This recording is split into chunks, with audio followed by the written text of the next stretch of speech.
Good morning, everybody. Today's Tuesday, November 13th, 2018. What you are viewing right now is MMA Junkie Radio's pre-show. This was what happens before the show. Yeah. Goes, that's Dan. Yeah. And the weird voice you hear in your head is Danny Okers. To me. It's the real world. Las Vegas. Do you guys think I should change my phone number? I've had it since cell phones were invented. Why would you change it? Because I keep getting calls from stupid people. That's not going to stop. Doesn't? I'm thinking about changing my email, too. You change your email, but why? Why change your... The email? Look at this voicemail I just got. 2 minutes? Ooh. Well, I mean, you granted, still have to look at a voicemail. This is the way that Apple transcribed it. Yes, this is Anna Smith, and this message is concerning your unsecured credit. Shut up.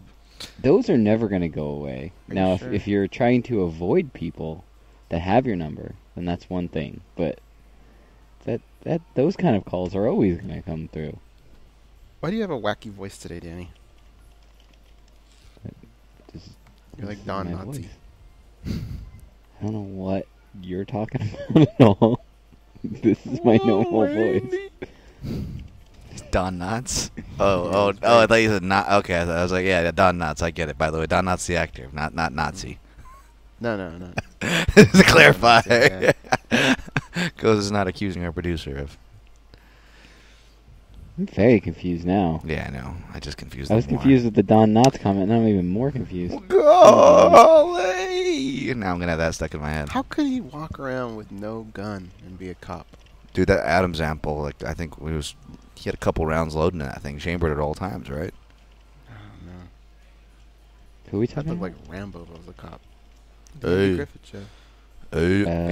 Rambo and Don Knotts in a buddy cop film, like in the Rambo where all the other killings going on. I'm in for that.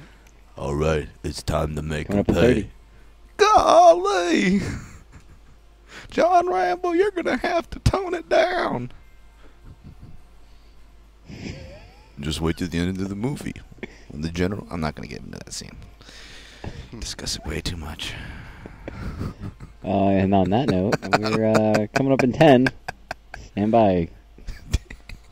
I'm sorry for everybody who listened to the pre-show. We apologize. We ask that you bear with us. Went to a dark place. This is your captain speaking. We are making our descent into Las Vegas McCarran Airport. On behalf of our crew, we'd like to thank you for flying MMA Junkie Airlines. Now please fasten your seatbelts and put your tray tables in your upright position because the descent is going to be a little bit bumpy. Alright, Junkie Nation, it's time to roll, baby, on MMA Junkie Radio with Gorgeous George and Goes. This is what we doing while we do it, baby. All night long, we rollin'! Yeah! The MMA Junkie Radio revolution is upon us. Can you dig it? There's no escape. No escape. Through the vast frontier of cyberspace and through a sea of stars in outer space. One small step for man, one giant leap for mankind. We've solidified our combat communications stranglehold. We are controlling transmission. With the use of MMA Junkie Radio and SiriusXM satellite radio technology. MMA Junkie Radio. Commence transmission.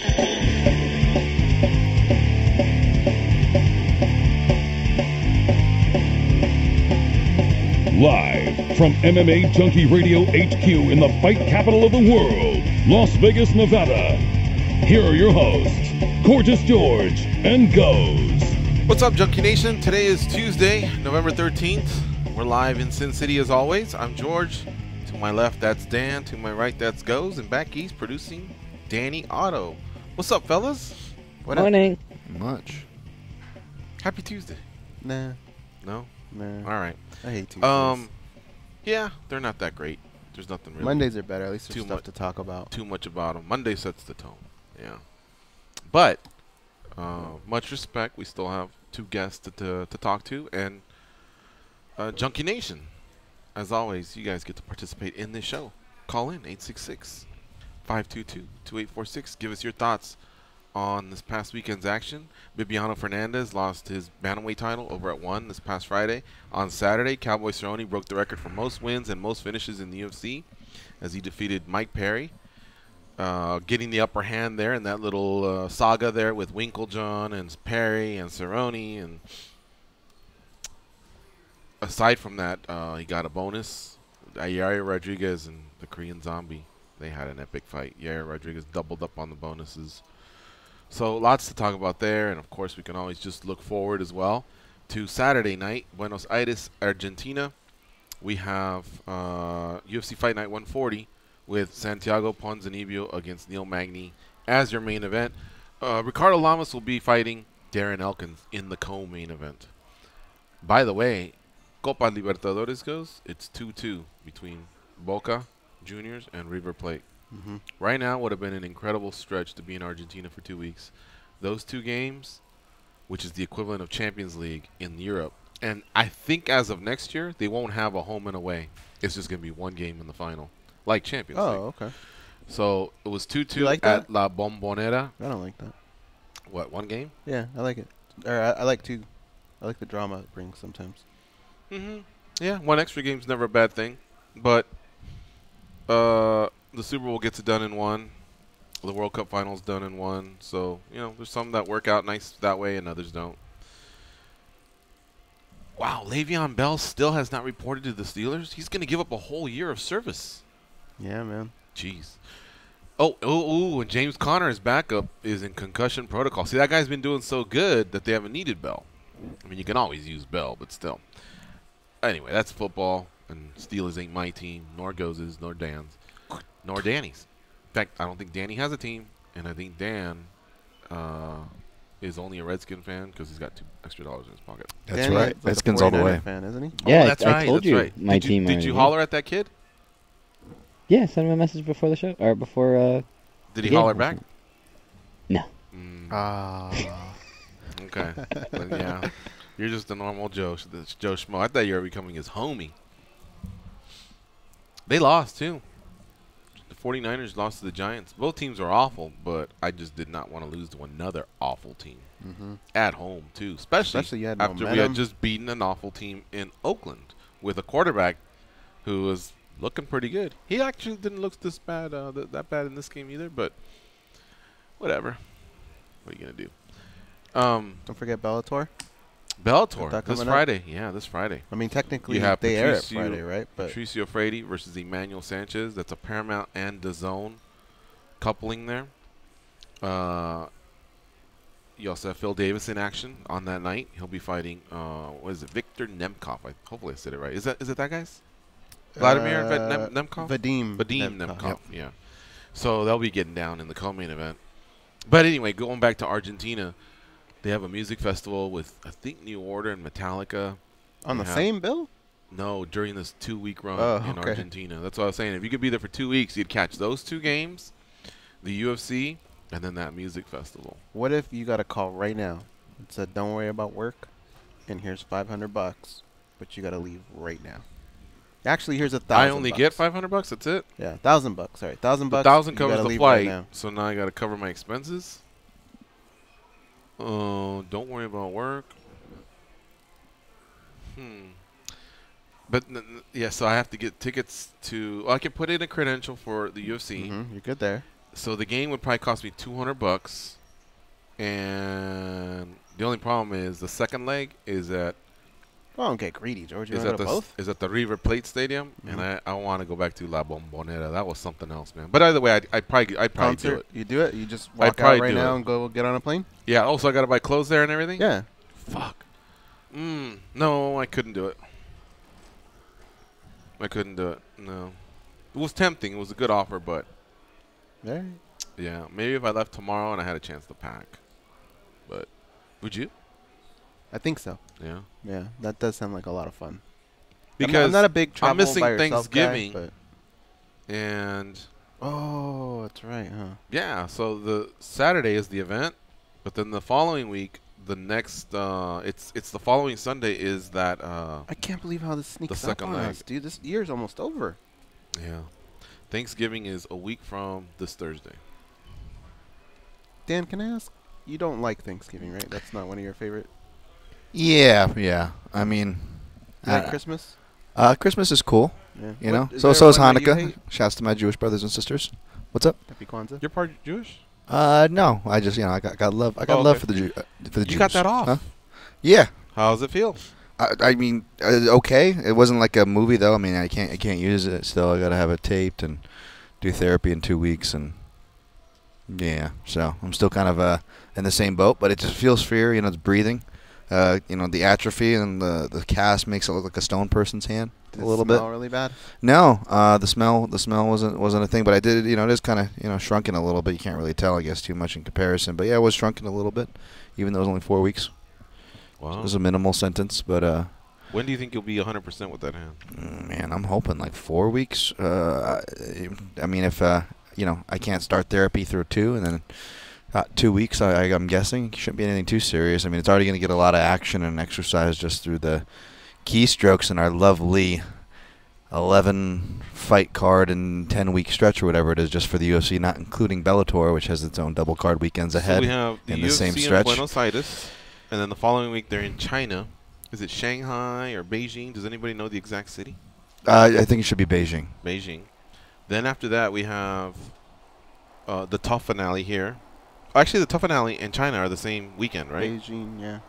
Then after that we have Toronto, then Milwaukee, then the end of the year, and then those two. You're including the 2 Bellator cards in Hawaii this weekend as well. Is that how you came up with 11? Yeah, I think Bellator has 4 or 5 cards before the end of the year from here till now, and the UFC we're in the midst. They're probably at least we probably have 7 more at least with the UFC. As a fan, you're digging it, but as a media member who has to type a bunch of shit up, you're not digging it, right? Not even as a fan, because I mean, even as a fan, I feel like without even forget having the again. So as a fan, forget having to write any breakdowns or anything like this. I still don't feel like there's enough time to talk about the awesome main event, the other fights that happened with it, or just the meaning and the build up into the 25th anniversary or coming out of it, and all the things that we can sit here and criticize. Oh, the production did this, but they didn't do this. And the reality is, none of us really have time to give it its due. I hear your points loud and clear, but let me push back on something here. Did you guys notice we didn't get that many calls about it? Like Yair and Korean Zombie should have been like, at least 5-6 people giving some sort of an opinion on what they thought of it or whatever. There hasn't been much with that. I realize there's a lot of shows out there on a Monday. We had Florian 3 guests and Anik, too, all of the stuff on Sirius, Ariel, Luke's doubles up with also having the MMA fighting show. So right. I realize that happens. We did, but like I say, prior to that first hour, there wasn't. It was us talking about it, and I felt like we talked about it and started to move on. Like I have a few windows open here. We can still talk about the stuff that happened on the undercard and a few things that happened on the main card, but as much as like we want to, others don't. They're just ready to turn the page, I guess, just because that's what the sports conditioned them to do. Mm-hmm. Maybe we could have come up with 25 top moments for the last 25 years, or maybe we could have talked a little bit more about where do we send Yair, who do we match him up with, who do we match up Korean Zombie with. But we're also left in the dark a little bit because all we have is a picture of them shaking hands and they're both on gurneys. And that's it. Like Yair's nose is broken. Right. So we don't know how long that'll hold him off.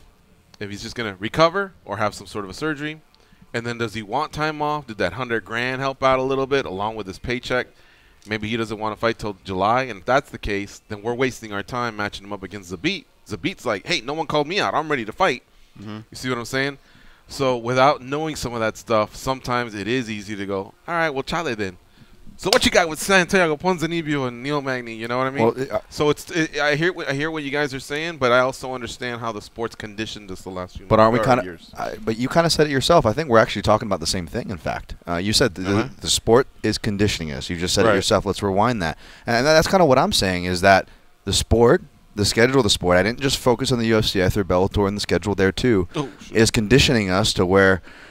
You're right. And you made that perfect example, and I saw someone else make it, but the other side of your example, where they said not only is there not a lot of talk about that main event, but you put that main event back in when we talk about, back in the, again, playing contrarian to even my point of view, back in the golden era and the Chris Lytle and those kind of heydays, you put that fight back then, we would be freaking the sorry, pardon my friends, out about it. But I think part of the reason, again, kind of back to your point, it's the way the sports condition us, and part of that statement, I believe, all I'm saying is part of that statement is the strength of schedule. And again, I understand, I'm not going to retread the reasons why, I get it and this and that, but I do feel it's important to at least acknowledge that, before we, whether, no matter what side of the argument you're on, to at least acknowledge that before we start blaming the organization or blaming the media or whatever, people want to call up and blame. Don't forget, in this stretch, also Golden Boy MMA. Yeah. Oh, Hey, man, man, watch out. Mark your calendars. What's weird is on the way in, I'll listen to Busted Open, and these guys will start talking. Dude, this is what they said. Let me see if I got the names right. This time it was Mark Henry and Dave LaGreca. It was last Friday, I believe. They were talking about. Remember when I came in here and I mentioned how LaGreca was fuming at the fact that Brock gets a shot after having been away for so long? Yeah. Well, what he said was, if DC beats him, and DC has tons of interest with maybe working in some capacity with the WWE, either as a performer or maybe an announcer, he started outlining how if these guys fight in January or March or whatever, but then Daniel Cormier makes a special appearance at this year's WrestleMania, they'd have one whole year to build it up, because Mark Henry chimed in and said, I think it would take him, with his skills, about a year to have the type of chops to perform in a WrestleMania. And he referenced Ronda Rousey. It took her about a year before they were comfortable with putting her out there. He said, and they were already previewing 2020 WrestleMania with Brock and DC. Can two So fighters DC do that, appears at the 2019 WWE, but then in 2020 they actually wrestle. Yeah, but if DC beats him up, man to man in MMA, can two people like that get along and then fake fight in? Yes, because WWE? in that world goes, it's like you put on these 3D glasses and you sit down and you're away from reality. So however the match plays out, you buy into it. Now you don't walk away. Now when you finally walk away and walk out of the arena, you have this feeling of like, but in real life, whatever. Yeah. But at that moment, you go with the script, you go with the entertainment that they've given you. Think about it. Because if that wasn't true, then we're just sitting here going, enough already. Ronda Rousey kick everyone's ass like you really can in real life. But you see what I'm saying? These are different but if people. Charlotte or one of those other girls does something like torques her arm or does it and Ronda's in pain, everyone in the arena, yeah, you're right. MMA or WWE fans are different people. They'll go in there and they're like, yeah, they're buying into all that because it's all scripted. It's a different reality.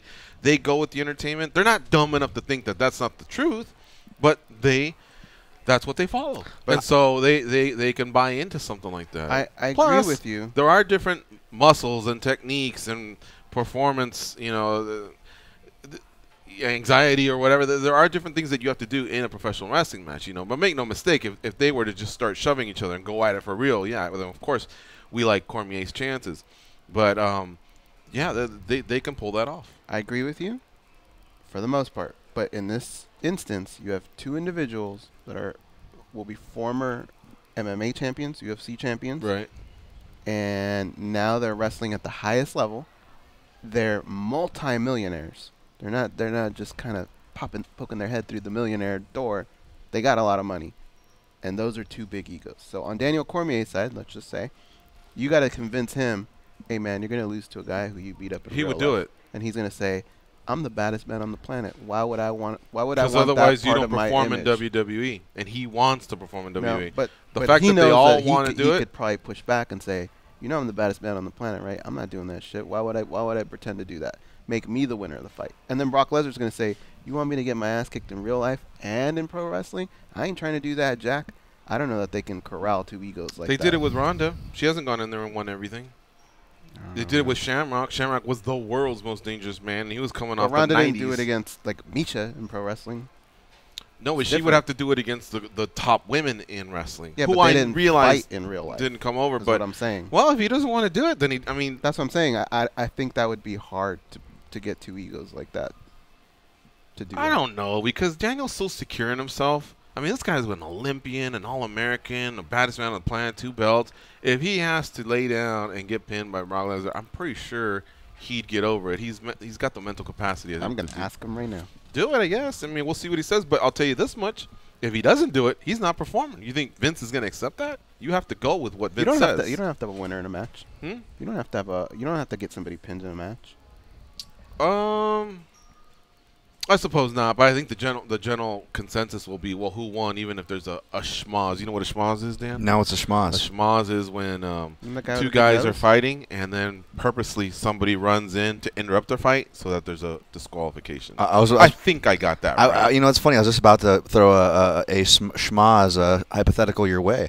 What if DC was like, I was like, okay, I'll do it, but I get to pick my own people. I don't want the wrestler mess with me. So he's like, I need my own manager. He gets his own manager for that. He'll probably get his Rosendo. But he's like, I need a schmoz. He's like, George, I need you to be my schmoz. In fact, I'll give you a quarter of my multi-million-dollar payday. But when you're schmoz and you run in there, you got to do run in there, give him a quick shot with the chair. But you got to do it with wearing a Speedo. You get all that fame. You get to be DC's boy. You get the payday. You're immortalized. I still have I have time to train before the 2020 WrestleMania. Yeah, I'll do that one. The 2019, probably not. All right, fair enough. Yeah. But hey, we're getting way ahead of ourselves. All I'm saying is DC sounds like that's something he would want to do, and maybe there's a way he can participate and not wrestle. But if he has to wrestle, then you have to go with what Vince says. And who knows? Maybe the following year, DC wins. I don't know. As long as they're both making a lot of money, Lesnar and DC will agree to something in that world. But I don't think you can just go in there and say, hey, Now, had DC maybe never lost, not even to Jones, that might be a little different. Like, I could see Floyd or a few guys standing up and going, I've never lost in anything. Floyd is, by the way, a bronze medalist in boxing in the Olympics, so he has technically lost, but not at the professional level. But anyway, so going back to what I was saying, these guys can – and so today I could be driving, and I didn't listen to them today, but today I could be driving, and they could actually say the same shit over and over and preview something that's not happening for 6 months. And it seems like in MMA, we're talking about last week, and then boom, this week. Okay. We don't go back much because, again, the sport's just conditioned. It just goes too fast that we have no choice. You know what I mean? Yeah. Now, that said, when it's all said and done, Friday's done and I go out, have some beers or dinner or whatever, or Sunday you wake up, have breakfast, do what you need to do, and then all of a sudden you get near 3:30, 4 p.m. Pacific. Man, it's kind of nice to sit down in a chair and watch some fights. Yeah. So as much as I complain, like I would like more spacing between events at times, I can't complain that I have a big smile on my face come Saturday and I'm watching, these fights play out or whatever. Yeah, man, I still live for those Saturdays, and the only difference now is I'm lucky enough to have that be a part of my job. So yeah, believe me, I'm not complaining, but because I love it, I'm just thinking like we talked about like maybe earlier this week or on last week's show, just the long term. When I these numbers like for me are like slaps in the face. I'll be enjoying it, but then I'm reminded of the numbers, the viewership, or then talking about different numbers like fighter pay and this guy going over here, and it's crazy, but it's our crazy. So I guess we ought to embrace and love it, right? Pretty much. That's what we're left with. Did you get an answer yet? I just sent the text right now. What'd you ask him? Do you want to read it word for word? Yeah, why not? Hey man, George and I are having a heated argument on the air. The busted open guy said that guys say they were talking about you and Brock possibly wrestling 2020 WrestleMania. I told George there's no way in hell WWE would convince you to lose to Brock in pro wrestling, especially if you kicked his ass in MMA. On the other side, there's no way they can convince Brock to lose in MMA and pro wrestling. And then I said, George says money talks, and you could probably be convinced to do it. Can you settle this argument? Yeah, I think I would buy into a disqualification where neither guy technically wins or loses. That I could see. But again, happening. I do see the consensus being of who won the match. Hey, by the way, speaking of pro wrestling, is Russ from Boston in town? I haven't heard anything. For some reason, when I looked at my Twitter handle like a day or two ago, I saw some retweets or something, and it looked like him and maybe Carla Duran were hanging out at a pro wrestling event here in Vegas. And I know they're both hardcore fans.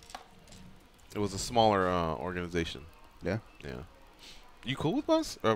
Yeah. So am I. Love I Russ. wonder why he wouldn't holler. All right. Calls, right? Is that what you're pointing at? All right, let's do that.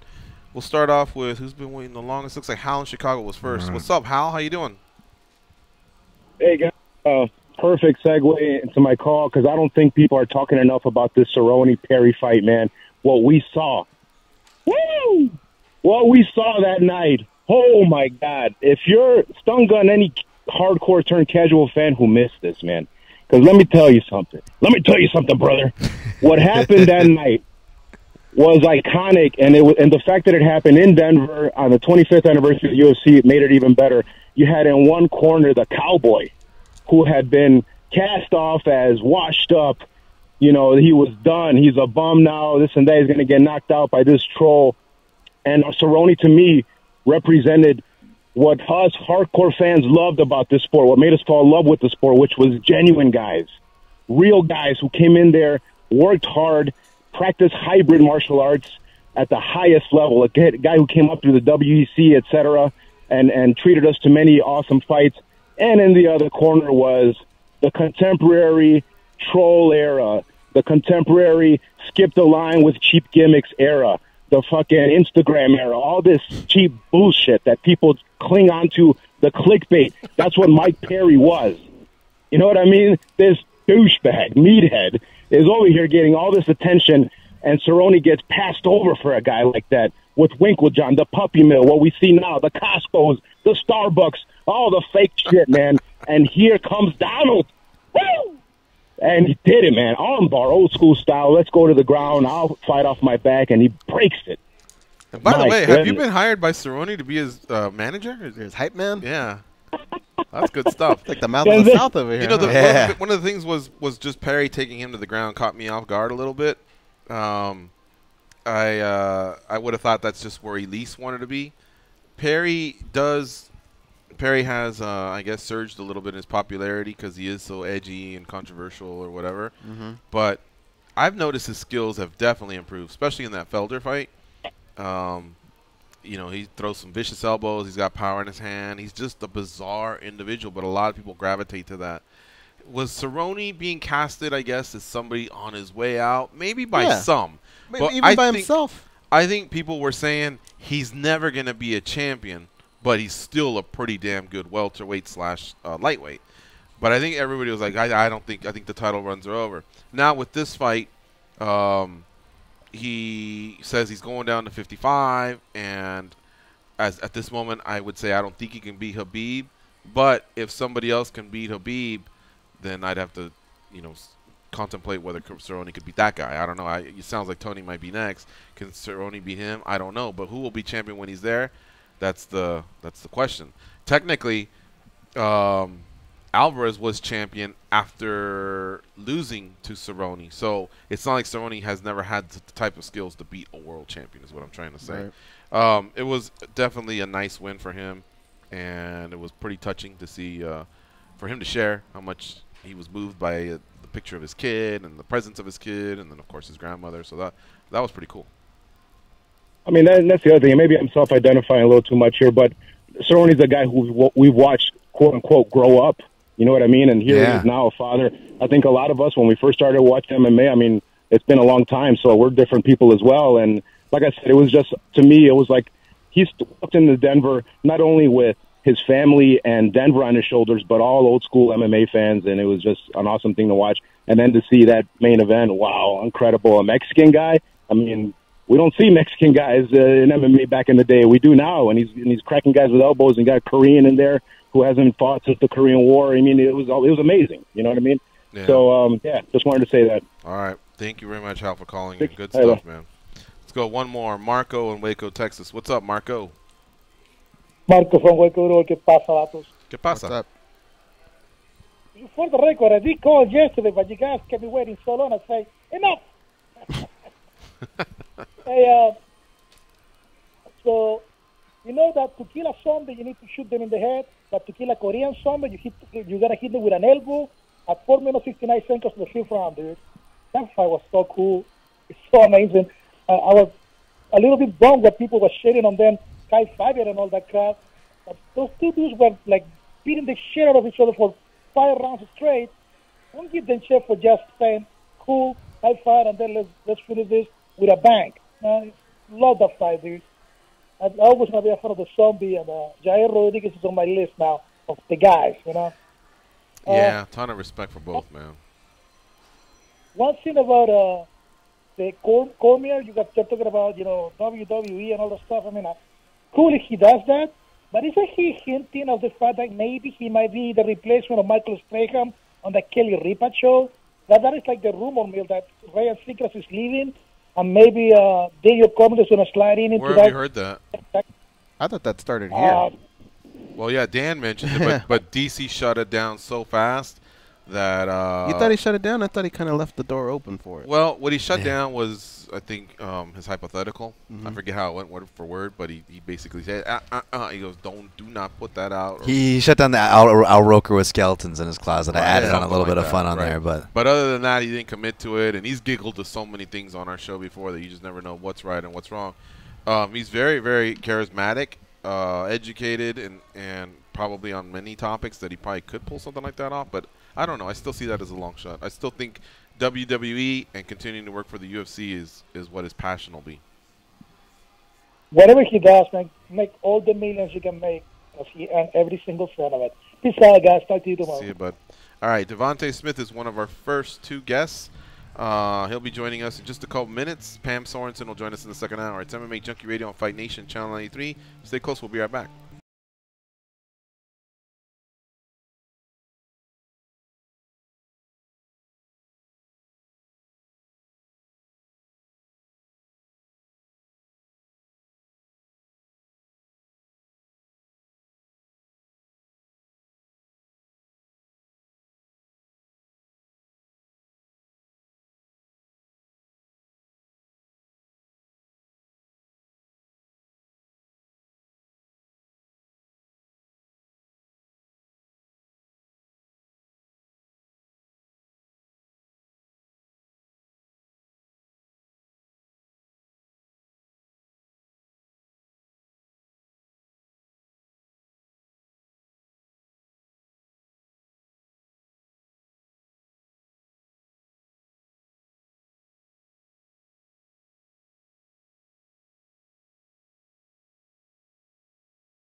Let's see. Up, up, down, down, left, right, SBA. Start. You told me that code would get rid of them. Yeah, well, they're still here. Okay, but now they know I tried to kill them. Hold on, Mom. Here George and goes. For nearly 1 out of 8 Americans and 1 in 6 children, hunger is a reality. Help SiriusXM in the fight to end hunger. Support Why Hunger's annual Hungerthon donation drive. Go to SiriusXM.com/Hungerthon to learn more and see items you can bid on starting tomorrow. All right, our first guest of the day, his name is Devonte Smith. He got a huge win this past Saturday at UFC Fight Night 139 in Denver, Colorado. He had a first round KO finish of Julian Erosa. He now joins us on the hotline. What's up, Devonte? How you doing? What's up, man? Feeling good. How are you feeling? Doing all right. Thank you for asking. Amazing work you did on Saturday. You made it look really, really easy. Congratulations, man. That was one hell of a debut. Aside from Tuesday Night Contender Series, I'm talking about, proper UFC. Incredible debut. Thank you. I train to get in and get out. Mm-hmm. Factory X, man. You guys are on the map. You know what I mean? There's a lot of fighters that are doing well out of that gym. A lot of them have been winning as of late. So trust me, man, we're paying attention. A few years ago, they weren't getting as much love, but I think a lot of people now are definitely taking notice. Yeah, Factory X isn't really like I would say Factory X is like the best career choice I made. A lot of good people, teammates, coaching, everything is very organized and everybody knows what they're talking about. First time going into the gym, I didn't get that same vibe that you would get at, normal gyms, when you walk in and you're the new guy and you feel like everybody like eyeing at you, staring at you, staring you down like, ooh, fresh meat. I came into my first time going to Factory X, man. Everybody was very nice, introducing themselves to me, very humble. It's a really cool place to train and, again, best choice of my life for my career and I love it. That's great. I don't know if you want to name the names of the other gyms you went to. If you care to or not, that's fine. But were there many of them that you had that feeling about, getting eyeballed or just getting mean mugged prior to Factory X? My thing is I went to maybe 2-3 gyms. I think it's probably my third gym. I went to Brick House. That's no longer. And then when I left Brick House, I went to Evolve MMA. I was there for 2 to 4 years, I believe. And, due to, reasonings, I had to leave there. And so I was kind of doing my own thing for a year. So I was just gym hopping. So I would drive from Cleveland, Ohio down to Pittsburgh and back. Sometimes I have to find some boxing gyms on the west side of Cleveland, Old Angles. Truthfully, I went wherever there was work at. Wherever there was good work, good people to train with, that's where you would find me. Mm-hmm. I didn't really like going to gyms where everybody was more so just beginning and just wanted to train with me because it was me. I wanted the people who I would train with that would push me, didn't care about my name. They just wanted to get better just like me. Mm-hmm. And that's where I came to Factory X. But I think that's more of I don't know, maybe that's a boxing thing.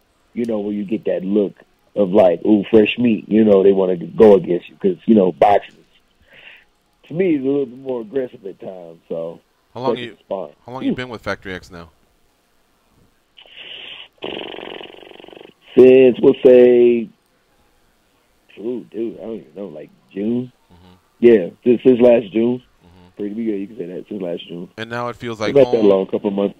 It feels like home, and that's just where you want to stay and grow as a fighter. Yes, sir. This is like I said. This is my home. This is my second home from Cleveland, Ohio, and I love it here. I love it here. I'm getting packed up to leave to go back to Ohio, and I'm getting sad because I'm leaving my fighting family to go to my family, which ain't nothing wrong with that, but it's right. Each time I leave Cleveland to go to Colorado, I get sad, and when I leave Colorado and go back to Cleveland, I get sad. So, I love both places. Were you sad you didn't get one of those $50,000 bonuses? I thought you were definitely. Man, yes. I'm sorry, I ain't mean to cut you off. Yes, man. I was in the back with Macy, Macy Barber. Yeah. And it's so funny when you're actually in competition now, because when you're a spectator, you want the fights to be exciting, like go at it, fight. But when you actually in competition for that bonus, you want these fights to be drawn out, boring. Mm-hmm. Like you don't want any fight going on. I was in the back telling the Korean Zombie and Yair, slow down, stop fighting, just stand there. Yes, wrestle. Yes. Well, I had a feeling that they were gonna win fight of the night, but I thought you were in the running for performance of the night, and then that upward elbow hit. Twitter blew up, and I was like, oh man, Devonte might be curtains for him. I was right. Yeah. Kudos to Yair, man. Like it was like a minute and 30 seconds left, right? So I left because it was like 2 locker rooms connected. So I left the first locker room and went to the second one, and I'm like packing my stuff, but I'm still looking at the TV. And then my coach was like, "Do you need any help?" I'm like, "Yeah, help me." So we just rushing. I'm like, "Okay, I got this. Cowboy, he got an armbar. All right, cool, but he ain't got a knockout. I got this. And only thing you hear is people screaming.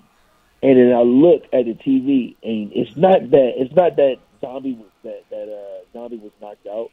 Are you a big fan of Family Guy? Yeah. Have you ever watched Family Guy? Somebody get knocked out, the arm is like bent behind him, like they're open. Yeah. That's exactly how he looked, and I'm like, dang! I just screamed out, a curse word. I ain't gonna say it over live, but everybody was laughing. I'm like, dang! Like if it was just a regular knockout, I probably would have been like, all right, cool. But because I just thought of Peter Griffin, I'm like, yeah, they got that one. Dang! And we came in here on Monday. I'm sorry, I keep cutting you off. Sorry about that. Go ahead and finish up. You good, bro. No, go ahead. I'm listening. Oh, sorry about that. Okay, so what I was saying was we did come in here on Monday, and we raved about the fight, the special, show that it was the 25th anniversary, for that fight to take place. But we were actually saying, that we hope that on the heels of that huge UFC 229 card and with the company doing well, that maybe you guys, some of you can get some discretionary bonuses, going into the holidays. A lot of you fought your asses off, and hopefully you're one of them. I heard it still happens from time to time. I don't know if it's consistent, but I hope you get one. I appreciate that. I really do. It makes life run this way a lot easier, but I appreciate that. Yeah, because Yair doubled up. He got his show. He got his win. So he's going to have a great payday. I'm not trying to take anything out of his pocket, and you're definitely handling it with class. Right. You're not saying anything of the like. But I know that a young guy like yourself, 9-1, 25 years of age, just moved from Ohio to Colorado, $50,000 could go a long way just to reinvest in yourself. You know what I mean? So that's why we bring it up. I appreciate that, bro. I really do. Devonte Smith is our guest here on MMA Junkie Radio. He just defeated Julian Erosa by KO in the first round at UFC Fight Night 139. He's 9-1 overall with 8 KOs, man. That's really, really one hell of a start to a career. All right, Goes, what do you have for Devonte Smith? I can't believe you didn't ask him. We can curse on this show. I want to know what that curse word was. If I had to guess, I'm going to go with motherfucker. How about you, George? What do you think? He said, son of a bitch. Son of a bitch? You, Dan, what do you think? I was going to go with the Arnold Schwarzenegger classic, too. Son of a bitch. Son of a bitch? I think it was motherfucker. What was it, Devonte? It was just a long ass. Shit. I was really in my feelings. I was really in my emotions. Everybody was laughing. So I can't blame you. I can't blame you, man. All right, so I want to ask you something. This has to do with, we had the rock and roll marathon here in Vegas, and I was talking to a kid who had trained for like 2 months to do this marathon, and because it was in Vegas and it didn't start till night, he actually sprained his ankle in the morning and wasn't able to race. And he talked about how difficult it was going to be to not have that release from all the training. And when I saw what you did, I thought about it. And you did get in there and you did some work, but it was so quick. Did you get all of that energy out of your system, everything that went into that fight, or is there still a little left over? It's funny that you asked that, because after the win, I talked to my coach. I'm like, man, 2 months of training for 46 seconds. And my coach was like, well, this is why you trained for 2 months. I'm like, you know what? That's cool. So it's a blessing that I got in and got out. I fight to get in and get out. Like I'm not big on you know, fighting to the death and all of that. You know, like, yeah, my man Jair got the double up on the bonuses, but did you see his face at the hospital?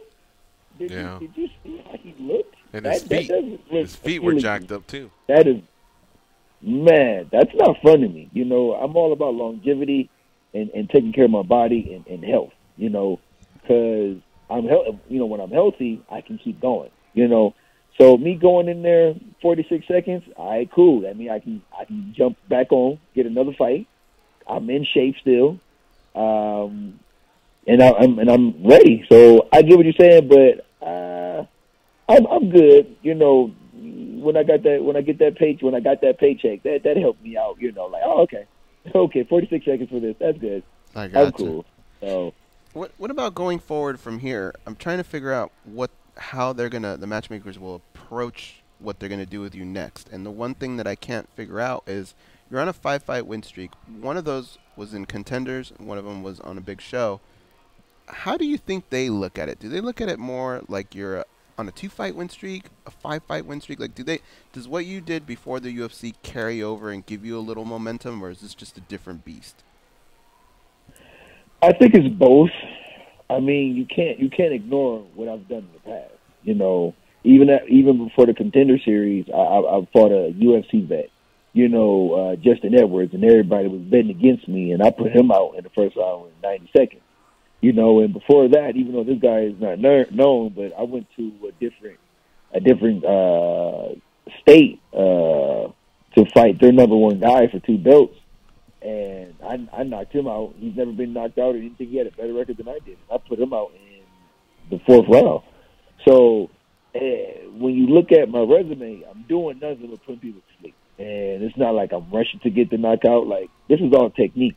This is all hard work. This is all, you know, setting things up. Or they could be like, you know, Contender Series, and okay, he got this big win off the UFC Fight Night 139, and, you know, might just like me off the sense of I get in and get out, and I give people what they want, which is a knockout and an exciting fight. Mm-hmm. That's awesome, man. It was a statement win, and you got out of there healthy, and, you know, like I say, I thought you know, qualified for a bonus, and hopefully they'll take care of you. But I can't wait for 2019. So this was one of those wins, because this is a very saturated roster and really sport. You know, there's a lot of events, there's a lot of fighters, but sometimes a fighter can go out there, perform, and no disrespect, Devonte, we forget, man, because now we got to focus on the Argentina card, and next week is the China card. Now, that's just the UFC. Toss in Bellator and then PFL at the end of the year. It's a lot, you know what I mean? So when fighters can stand out in a certain way, it helps the media, helps the fans. And I can tell you this much: I can't wait to see what your next booking is going to be, whoever it's going to be, because you showed a lot of pop. You showed, even if it was 40-some seconds, you showed a lot of poise, waiting for the time when you were going to strike. You know, because you had to deal with his length. He's obviously experienced. And sometimes a lot of people just go out there, start cracking, and then they get cracked, you know. But I saw a lot in just those 46 seconds. So consider me a fan, and I know that a lot of MMA fans are pumped to see what your trajectory is in the sport. I appreciate that. A lot of people, well, not a lot of people, some people hit me up. They're like, dude, that was quick. That was easy. I'm like, I'm not blowing down on Julia De Rosa mainly because that's just not what I do. I mean, if you talk, you know, crap to me, then I got jokes for days. But he was a very respectable guy, really cool. But, you know, the dude was 22-6. He had, like you said, he had a lot of experience, and I'm not big into that bang, you know, the banging out stuff. That's stupid to me. But I can do it.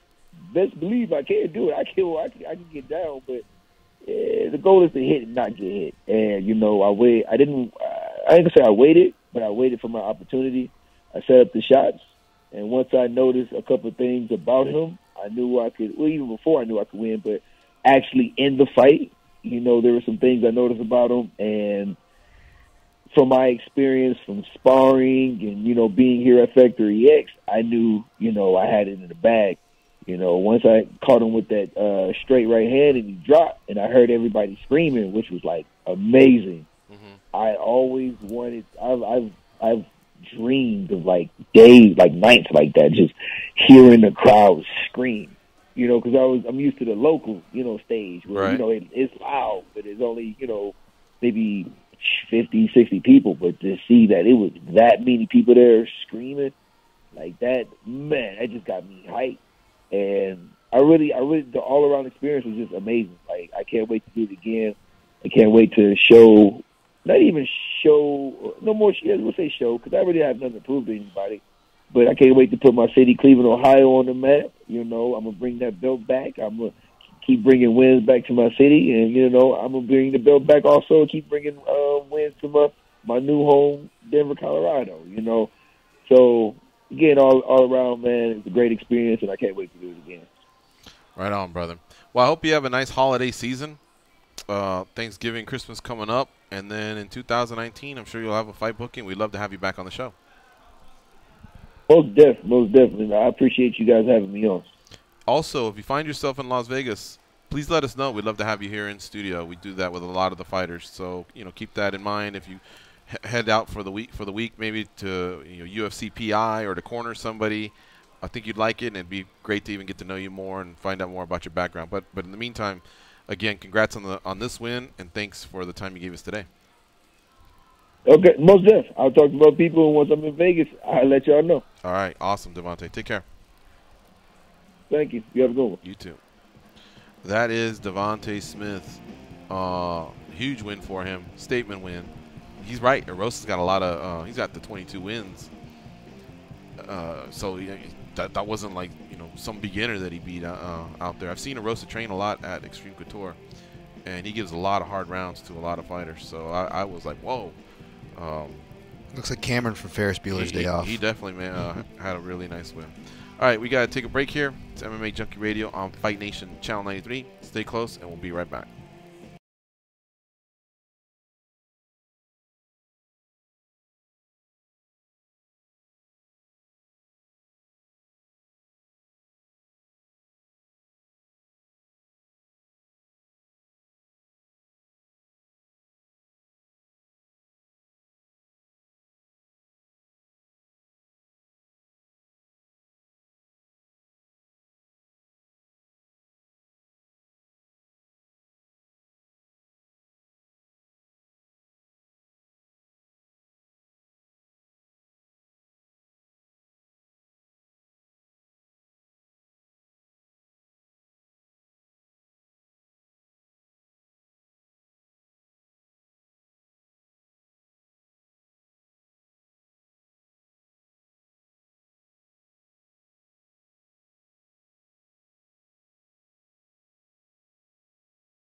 Those flavored Diet Coke without their stomachs giving a single fuck. They are Gorgeous George and Goes. And this is MMA Junkie Radio. Get in the spirit of the holidays with SiriusXM's full lineup of holiday channels. 15 channels of commercial-free music, holiday music, including Holiday Traditions on Channel 3, Hale on Channel 4, and new this year, the stars of the Hallmark Channel, they present their holiday favorites on Hallmark Channel, which is Channel 70. Get our complete holiday lineup at SiriusXM.com/holidays and bring the holiday cheer into your home on SiriusXM connected devices and speakers. Sorry, that was the volume from me checking on the chat because I wanted to see who was hanging with us today and give some shout-outs. Starting out with Jay Zen. He's saying hi all to everybody. The Human Moron popping in as always. T is chilling with us. So is Martin Stabilo all the way from Hawaii. BLT. That sounds good to me. I've never liked Knuckle Up 101. You don't like a BLT? Just bacon, tomato, and lettuce? Yeah. Nah, man. I need some kind of like ham or turkey. That's what the bacon is. Oh, you can get a club sandwich with turkey. Yeah, but I'll do that. But the bacon. But just bacon, it might be too much. I don't like despise it. It's just I would never find a scenario where I would get that over like a club or something. Right. Knuckle Up 101. Big shout out to Knuckle Up 101. He's in there quite often. And I'll get to some more as we continue throughout the show. I see Juan Ramirez and Real as well. DJ Tony. The hell, let's just blow them all out right now. We got the top of the hour break coming up anyway. Rolly Estrada.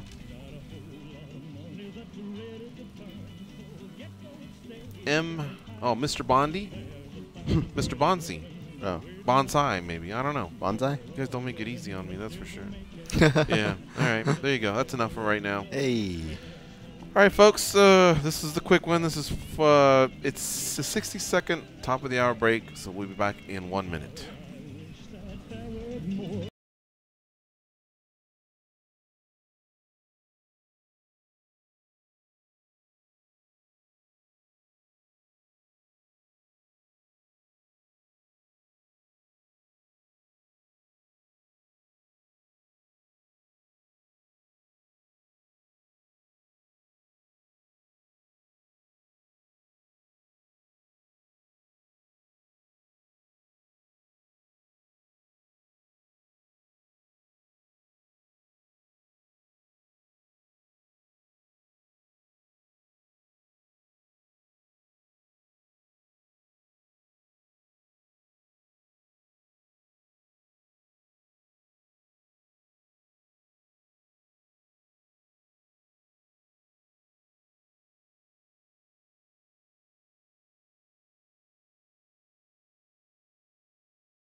I cover it up so fast anyway with the pages. That's what's up.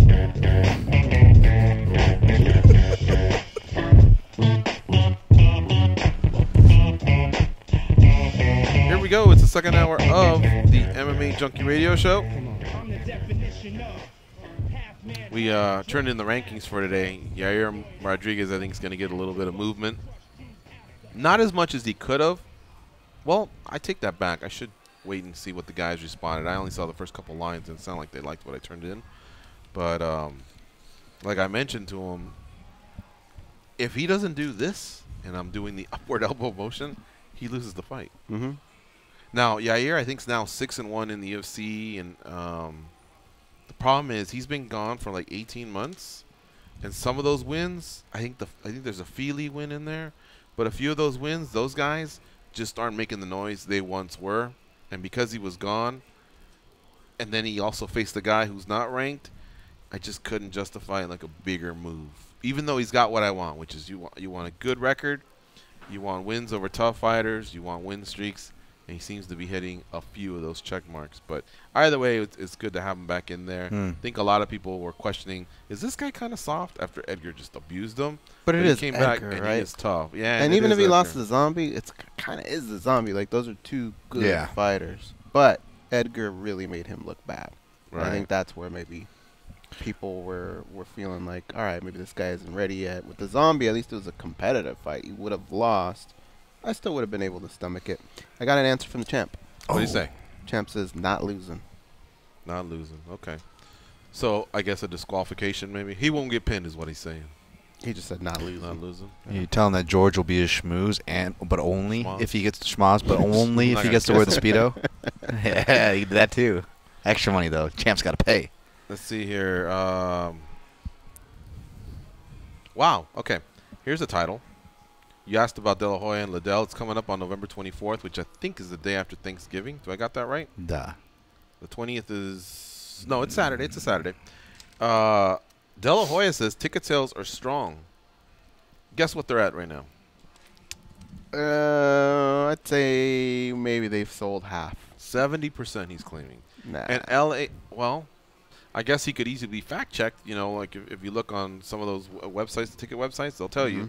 I don't think he would just throw that out there. But he says the pay-per-view numbers are going to be relatively high, and I realize he's now a promoter. We'll see. But if you had to take a guess, how many pay-per-views does this one sell?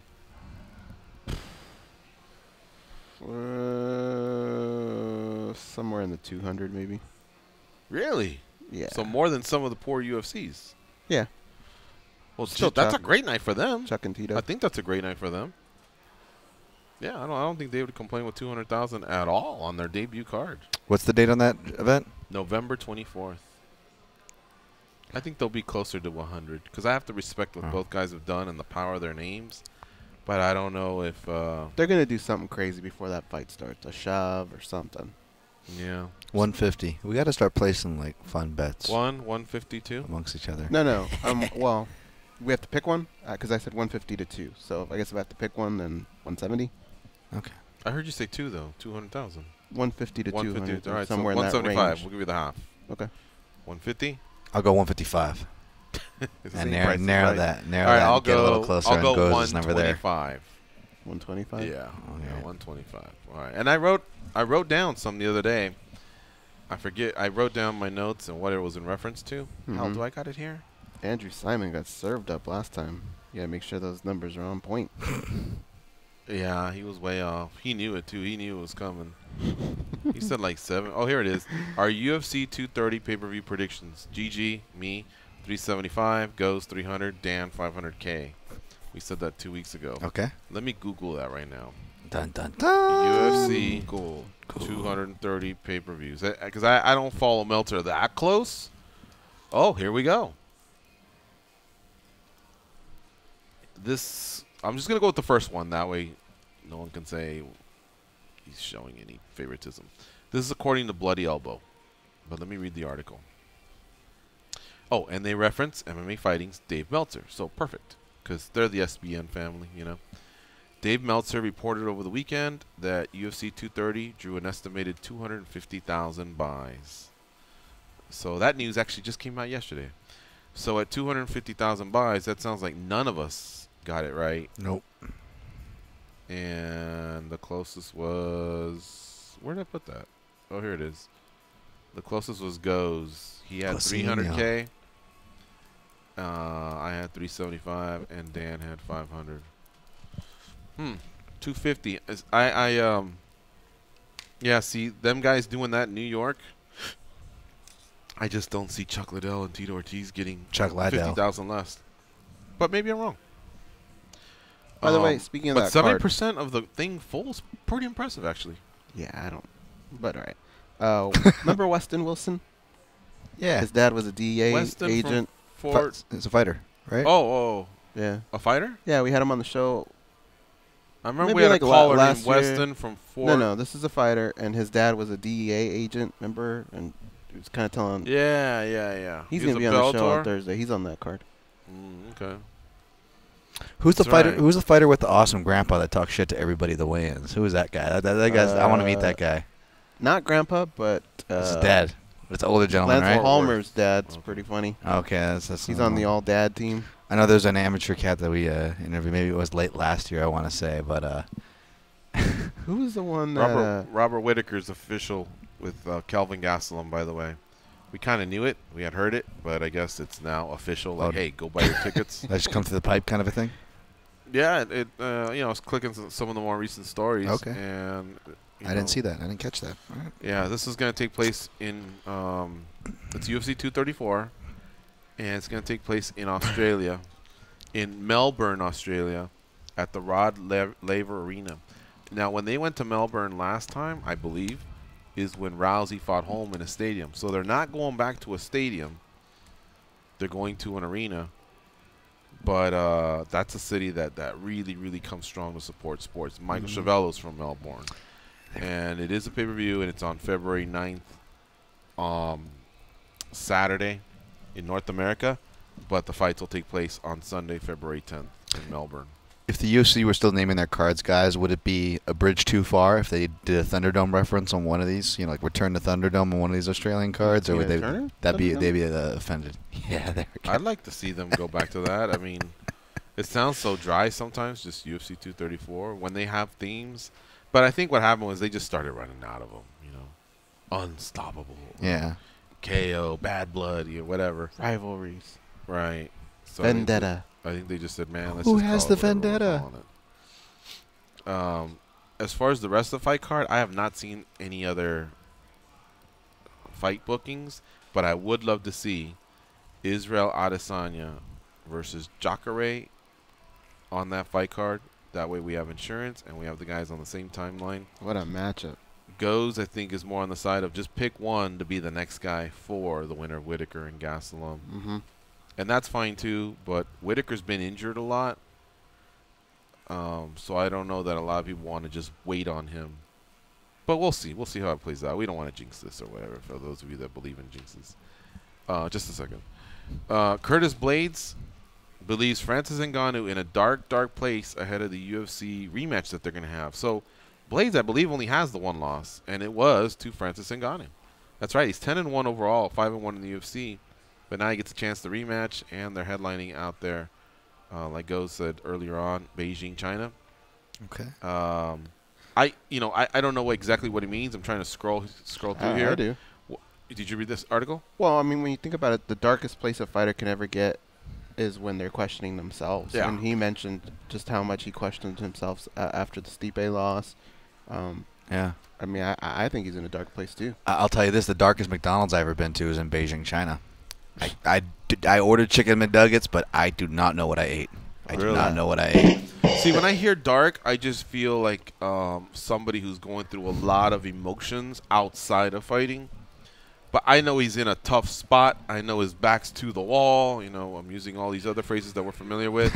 In terms of him being 0-2, and just so much has been lost since that fight to Stipe Miocic. The prima donna talk a little bit, right? Right. The boss coming at So him. Like that's what surprised me when I read Dark Place. I was like, like, has this guy been, wanting to walk away from the sport or anything like that? Who knows? Yeah, I don't know what he's saying, but I will say it touches on what we were just talking about with Yair, and perhaps more valid, where Ngannou had his loss where he takes a drubbing right by Stipe, and we always want to see how they come back to it. Like I remember I went back to read my breakdown for Yair versus Frankie.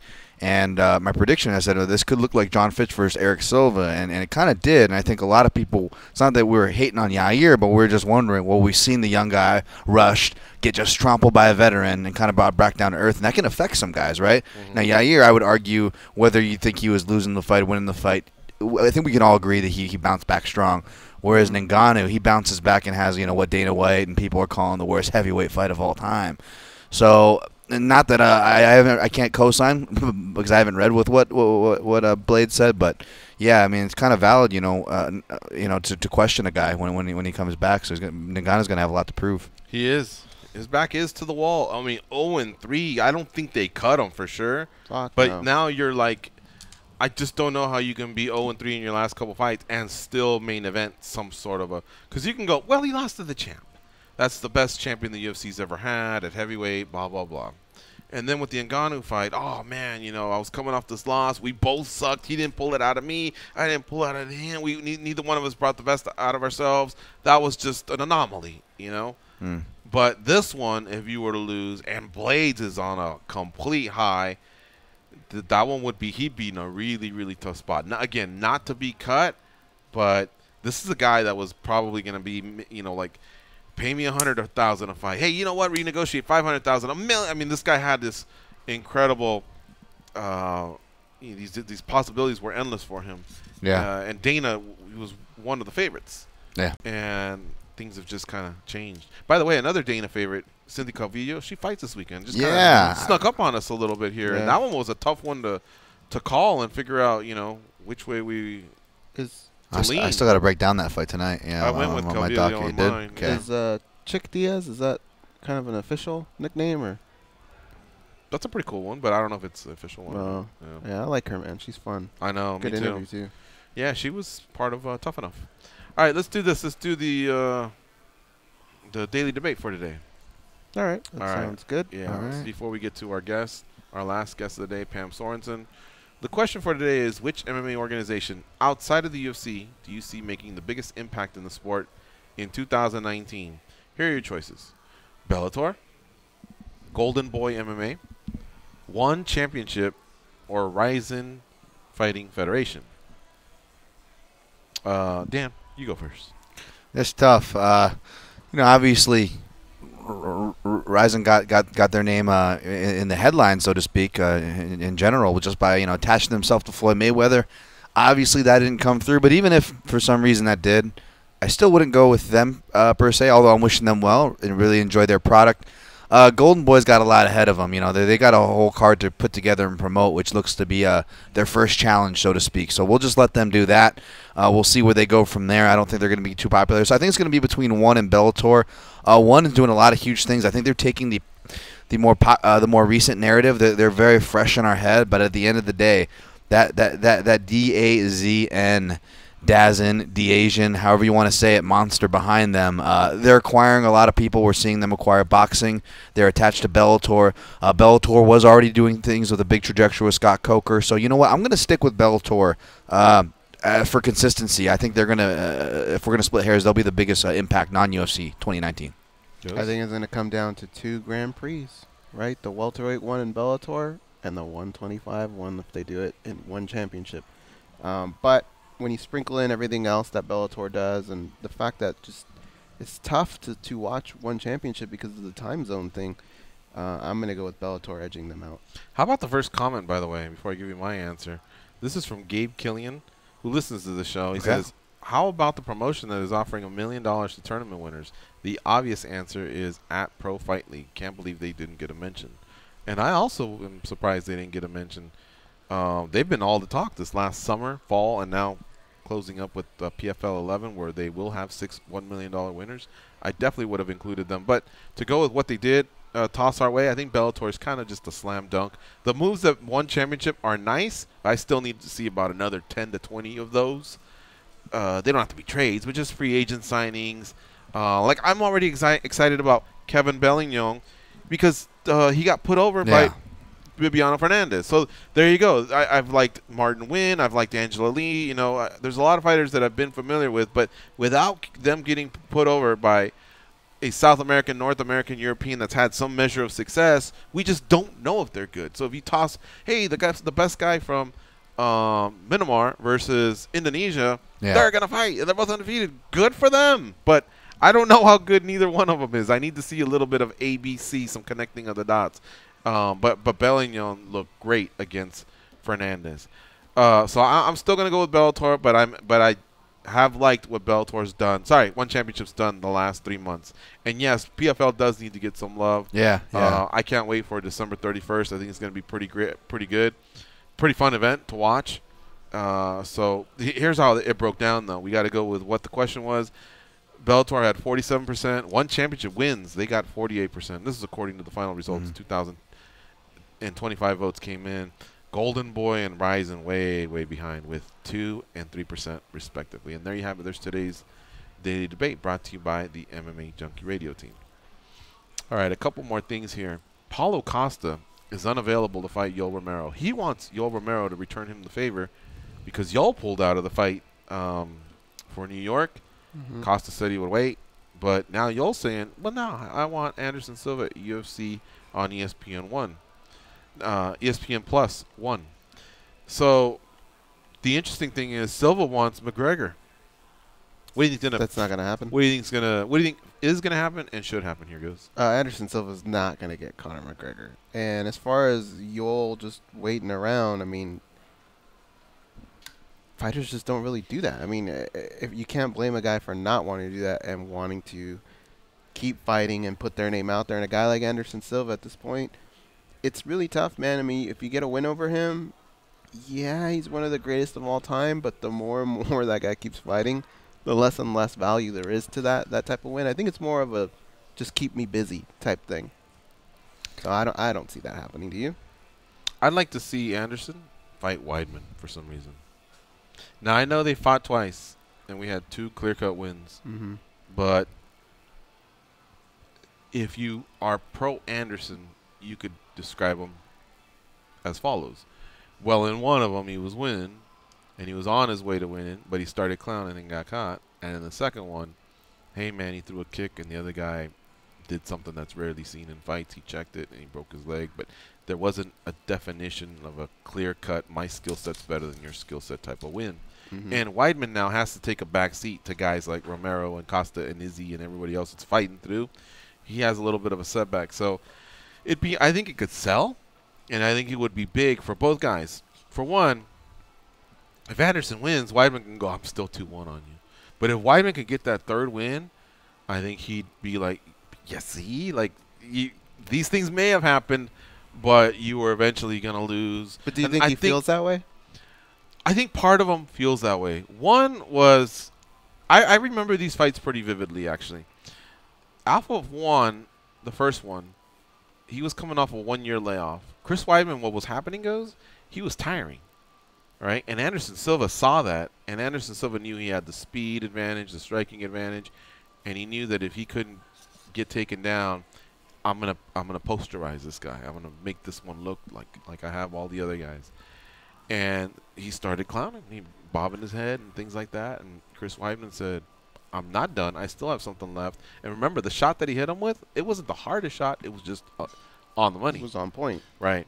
And in the second fight, now Weidman had a good camp. And can we go back to the first one real quick, sure. though? I'm going to make the argument on Chris's side. We've seen a lot of fights where guys have looked tired and then come back and had a second wind, right? It wasn't going to happen with this one. I think this one was adrenaline dump. I think he was tired. He had the 1-year layoff. I've seen this fight many times, and maybe there was going to be something like that because they still retain some power. There's still something there, but I think his best minutes had been used up. I remember he got Anderson down. He couldn't get him to open up his guard. For some reason, Anderson is just not susceptible to the can opener.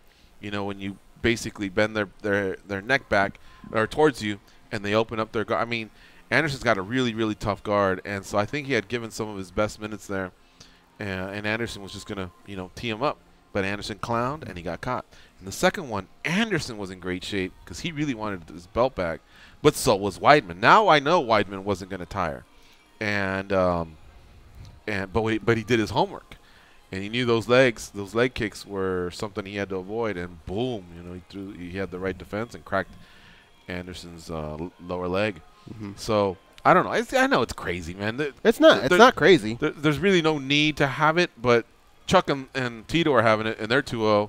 So maybe I just feel like right now, while everything else is playing out, we could have this. So Costa's right to ask Yoel.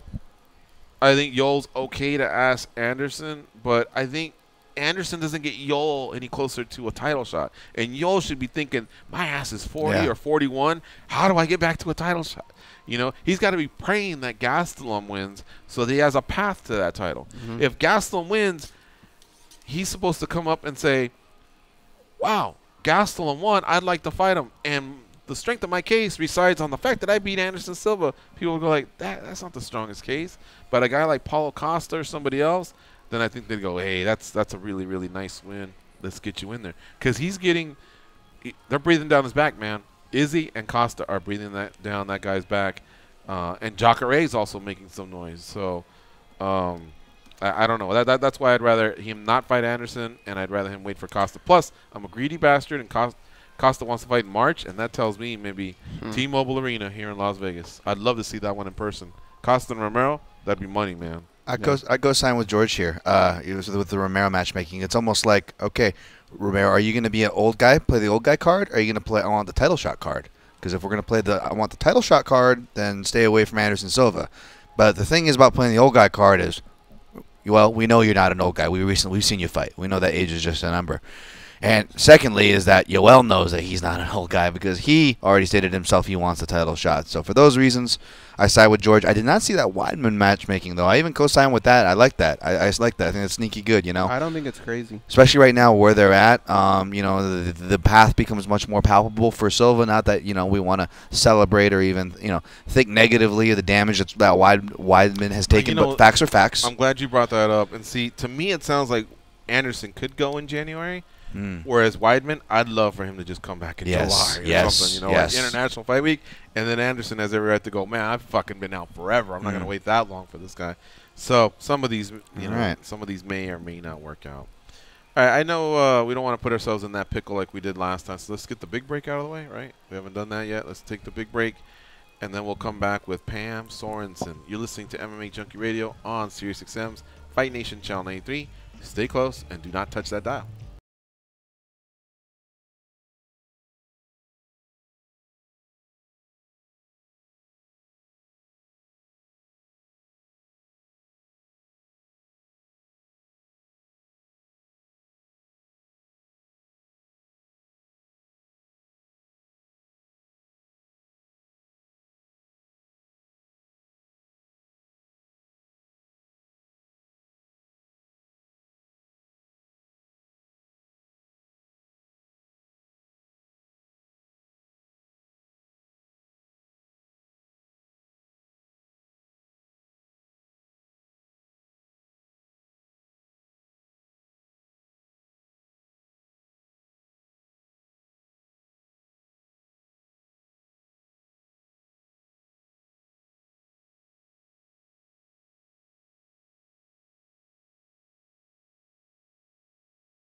They are the stretch marks on the underbelly of the MMA community. But hey, stretch marks are the new tax. They are Gorgeous George and Goes.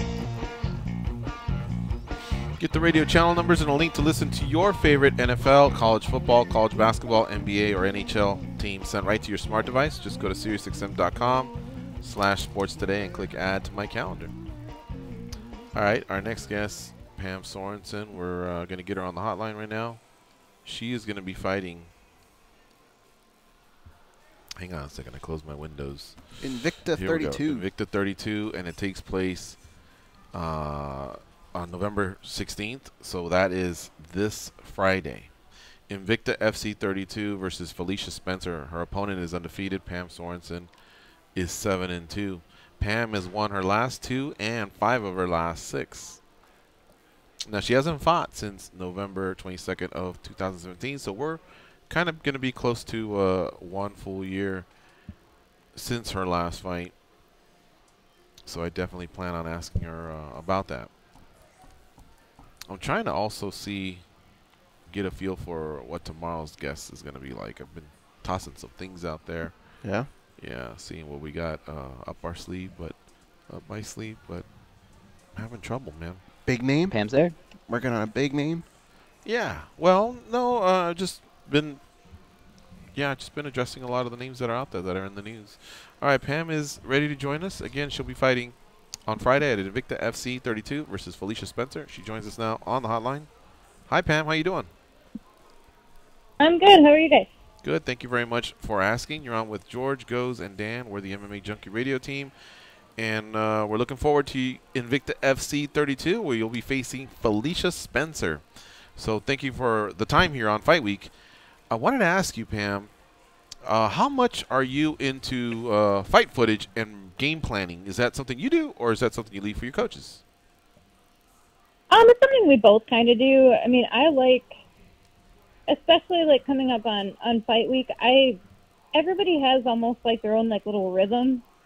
And so that's what I look for, like when I watch it. I'm just like, because you can kind of like get their rhythm from watching them. And my coaches are a little better about like picking out like, hey, here's an opening and stuff like that. So we work on that all through fight camp. But I mean, for the most part, it's kind of a joint effort. Mm-hmm. You know what's funny is this is gonna be a long question. Sorry, I'm telling you in advance. Uh-oh. But she's 5-0, but I'm still thinking you can watch the game tape and still see some holes in Felicia's game. Whereas if she's coming off, let's say, a loss or something like that, or let's just say she's had a couple, you would almost have to reason that she's also looking to fill those holes or those deficiencies. You know what I mean? So I wonder, what's your approach to breaking down an undefeated fighter? With anybody, I mean, once you get to a certain level in the game, whether you win or lose, you go back and you watch your fights and you say, oh, I could have done this better. Like, this was good, but I want to do it better. I mean, I'm assuming that Felicia's similar to me, where she's always striving to be better. However, it's just the one thing that's really hard to change are maybe some tendencies or bad habits that are really hard to break. And she definitely has a few. And so for me, I mean, that's more what I saw is like, okay, through all of these 5 fights, these are the holes that are still there. I mean, she's changed a little bit, but yeah, I don't know. Okay. Another thing I wanted to ask you was, who will be in your corner, and where are the gyms that you train at, or do you primarily just train out of one gym? I primarily train out of the Cellar in Minneapolis. My coach, Chris Fishan, will be there in my corner. My teammate and also boyfriend, Tom Krenzel, will be in my corner. And then the other, I get 3, and one of them's kind of up in the air. My main MMA coach, he and his wife just had their first baby the other day. Mm-hmm. So we're still kind of playing it by ear on whether he's going to be able to make it down or not. Oh, boy. Okay.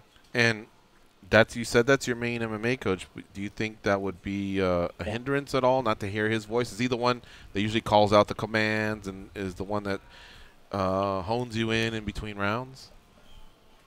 No, actually, my coach that will be there, Chris, is the one that I can pick his voice out of just about anywhere. I could be in a different class, and he could be teaching a kid's class in the other room, and, like, whether I want to tune him out or not, like, I can't. So it'll be fine, and oddly enough, this is the third fight where somebody's had a baby right before my fight. And so plans were kind of, yeah, it's weird.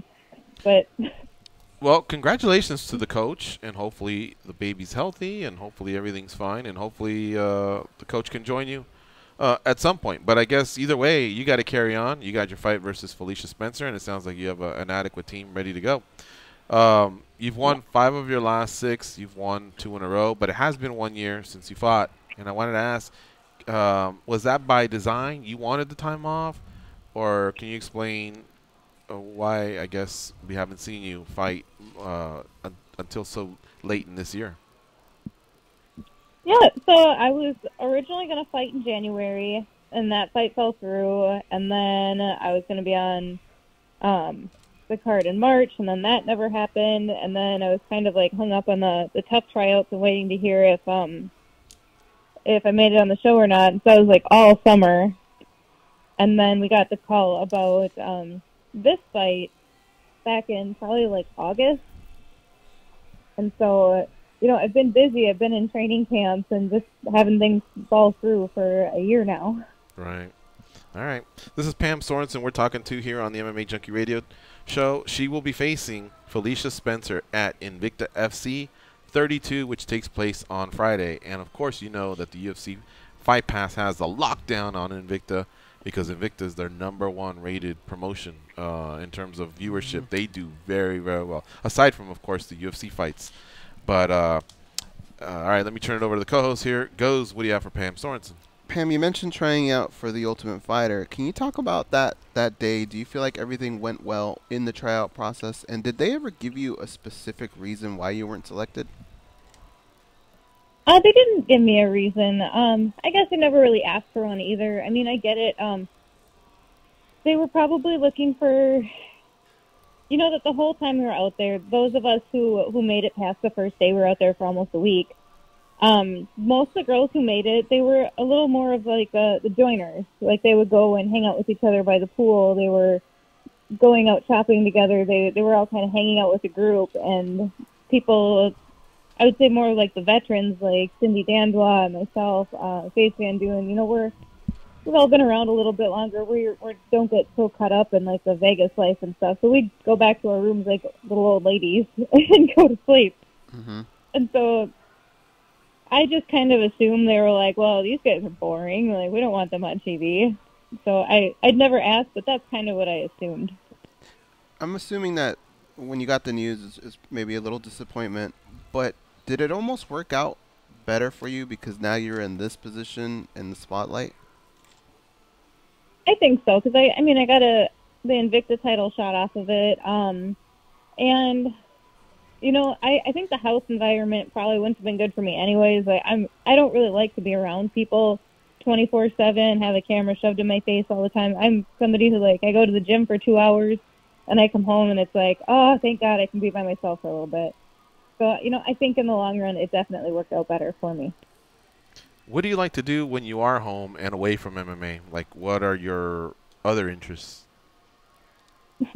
I have 3 dogs at home, and yeah, they're a handful, and they're kind of like my hobby too. Like, they love to. We have a 1-year-old Whippet, and she has a crazy amount of energy. She loves to like go to the park, go for walks like on the trails around here, and then now that it's cold, we go to the local hardware store and we go for a walk in there because they allow dogs in there. Wow! And what are the other dogs? What are their names and what are their breeds? We have a miniature dachshund. Her name's Doxy, and she loves to dress up. Mm-hmm. She has an entire drawer of clothes all of her own. And then the other one is Tank, a yellow lab, who just kind of, we always say, like, he's just kind of sick of everyone's shit. He wants to go and be left alone. And, like, if he's laying in the kitchen and I go in the kitchen, he looks at me and walks in a different room. And that's funny. You know, unless it's feeding time. Do you guys have an environment at the gym where you could take your pets if you wanted to? Probably no. I've never tried, but I wouldn't, because the older two, the Doxy and Tank, they're perfectly well behaved at home, and Molly is a little too crazy. Back at like Jackson Winks, you would always see Arlovsky take his pit bull, who Maximus, I think was his name. I think he passed away about a year ago.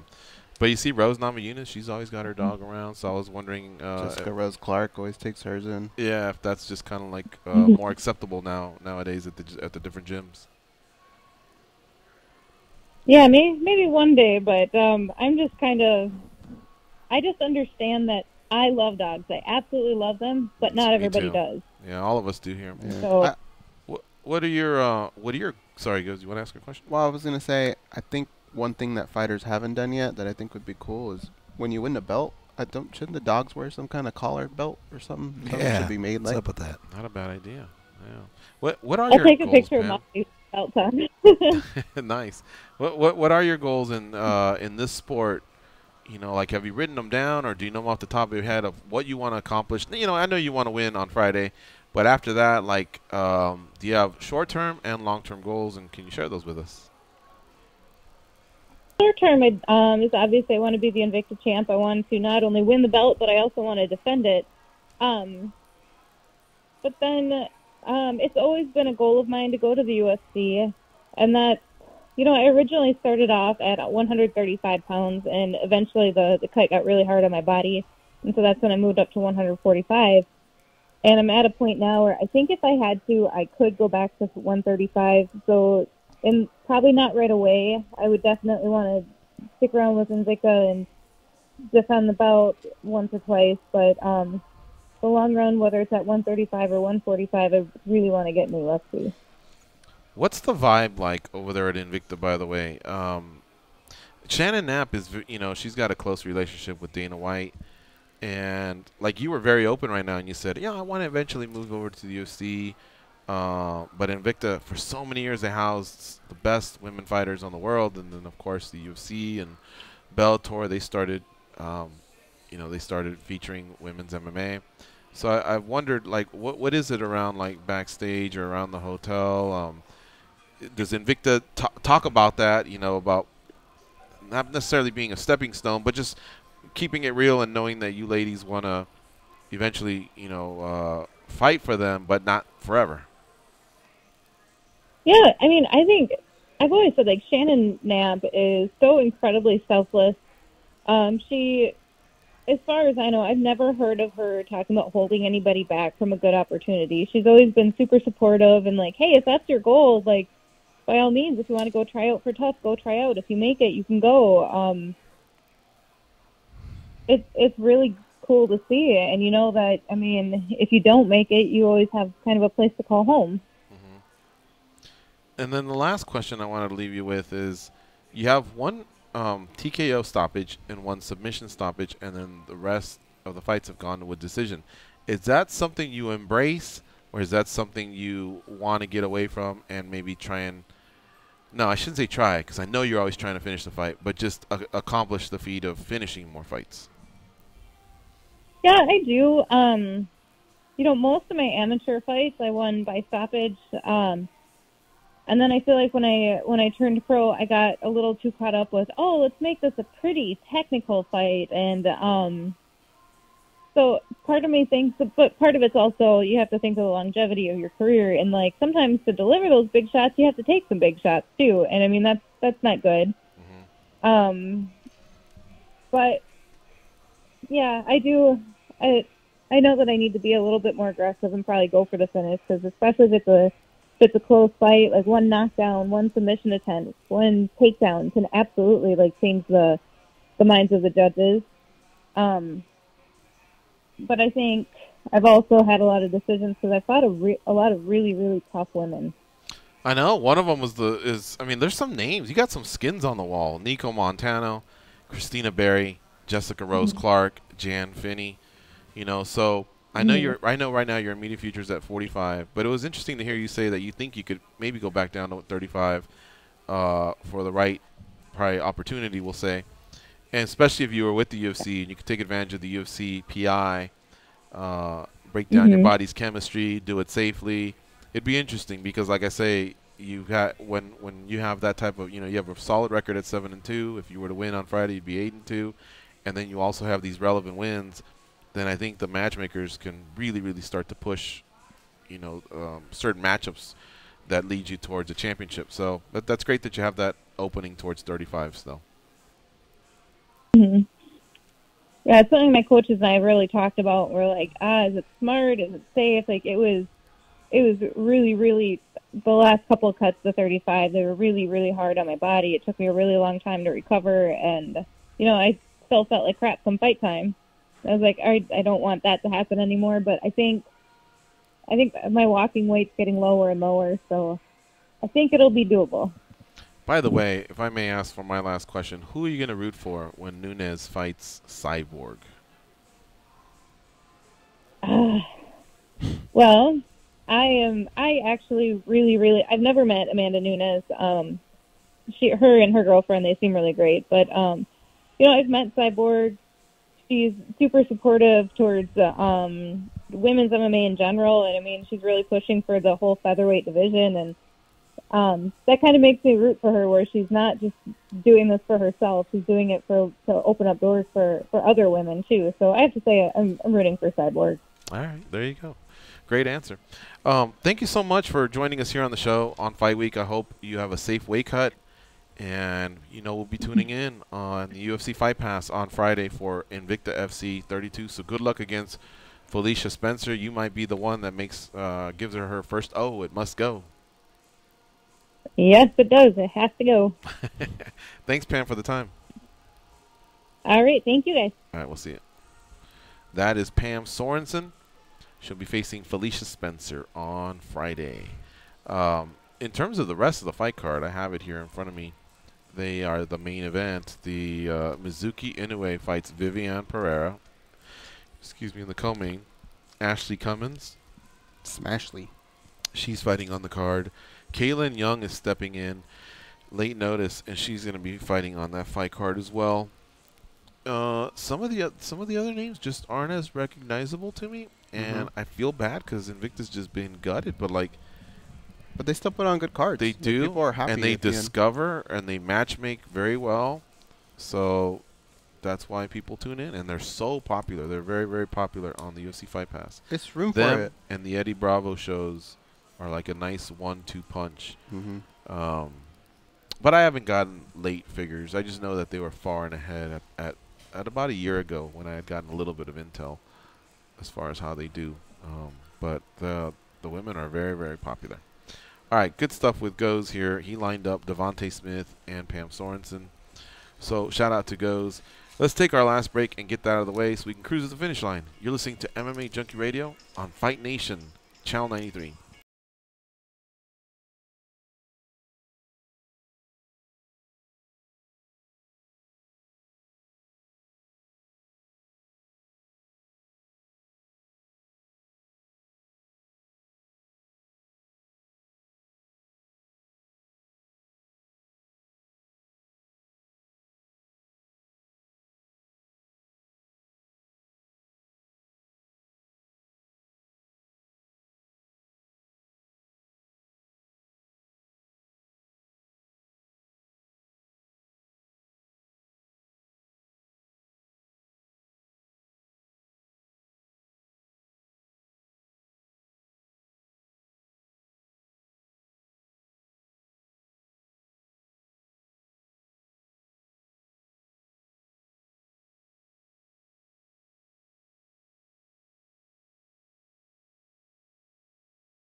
Without a whistle, here are Gorgeous George and Goes. For nearly 1 out of 8 Americans and 1 in 6 children, hunger is a reality. Help SiriusXM in the fight to end hunger. Support Why Hunger's annual Hungerthon donation drive. Go to SiriusXM.com/Hungerthon to learn more and see items you can bid on starting tomorrow. Once again, that's SiriusXM.com/Hungerthon. All right. We got a couple minutes here before the end of the show. I was telling you guys about Invicta FC and Eddie Bravo leading the way. For Fight Pass? For Fight Pass, yeah. The show that Victory Fighting Championships, that one used to do good too, but it's no longer available. You have DAZN, correct? I do. Have you gone in for anything else other than that Bellator event? I saw a boxing match, Bellator, and I did look at some soccer stuff. I looked at Oz and what's that boxing show? The guys that used to be with us here on Sirius. Oz. Ak and Brock. Brock and yeah, they have done some interviews. They had Chael Sonnen and they've done some individualized interviews. Mhm. So I've checked out a little bit of those, like just to kind of surf around and get familiar. I just don't have the time to like spend time there, Mm. much like the Fight Pass. Just if I want to see a fight, I go there and then boom, log out, and then that's it. I'd like to see more original programming on the UFC Fight Pass, but dude, it's just busy times nowadays where it's whatever interests you most that is what you're going to do. I just wrote that down on my to-do list, the catch up on the UFC history ones, and I still haven't even listened to that 30 for 30 pod because that's supposed to be good. That one's good. That's supposed to have more than. But I heard that a while ago. I heard it Davey like one? I feel like 6 months, 9 months ago. Yeah, you heard it before the last time he came in. Yeah, I liked it. I I'm really behind. liked it. But it just boils down to, look, I still got to catch up on Mayans, Ozark, right? Things like that. How far are you back on Mayans? Because I made 4 it a goal episodes, that maybe? maybe today I think I'm going to I could have a nice marathon and catch up for the night's episode. have like I don't 2 even know more if left. it ended or nothing. But when you come home, you just think, what's on my mind? What do I want to see? You know, what interests me the most? And you make a decision, you know, and that's why all these have to compete with each other. And that's why it's important for them to always be in your ear to remind you, because there are that time when you go, fuck, I forgot, There's you so know. much, man. And you realize there is something more important out there, but if it's not brought to you, you're just going to go in another direction. Yeah. Let's just wait. There's Like the so Lakers, much stimulus the out Lakers. there. I've really enjoyed watching the Lakers play. So, and this year the Vegas Golden Knights are like 5-5, so they're kind of below 500 right now. They're kind of on one side. They're on mute. I got the Lakers with the volume up. Last night the Niners played. You know what I mean? So I got that plus mixed martial arts. You know, little things like that. It's just how can you get pulled in so many directions. I hadn't seen our friend Jason Straub in a while. I went to his new spot. It's called Distill. If you're a Vegas resident, Distill on Durango, way on the other side of town, North Las Vegas. Man, I had some good food there. Yeah. I'm going to see Steven Straub today. Those distills are everywhere, actually. I've seen them, Well, there's one right by our house. I shouldn't say they're everywhere. They are right by our house. But if you see it, pull in and check it out. I had a Cajun fettuccine, chicken Cajun fettuccine plate goes. I haven't made that in a while. It was really, really good. And so that's kind of like the direction I went in, you know. And who suffered? Max. But Max had gotten walked the last 2 days in a row. So I didn't feel that guilty. But today, Max will get walked. And then when I get home, you know, I'll book the show.